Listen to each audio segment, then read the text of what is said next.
We liberated one camp.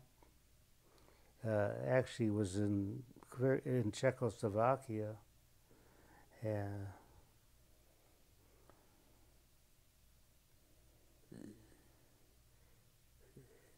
It's hard to describe the conditions there. They were prisoners, which were our own soldiers, for quite a bit of time.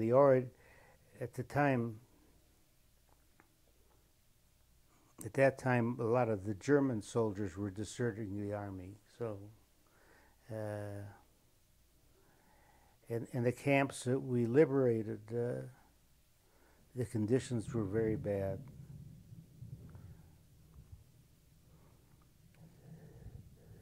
The sanitary conditions were bad. The soldiers were, well, they were full of lice, and we had to go. They had to go through a lot of cleaning before they got rehabilitated. It was not a pleasant time for me to go through. So. But I'm sure most of those soldiers recovered, and if they're around today, they're doing okay.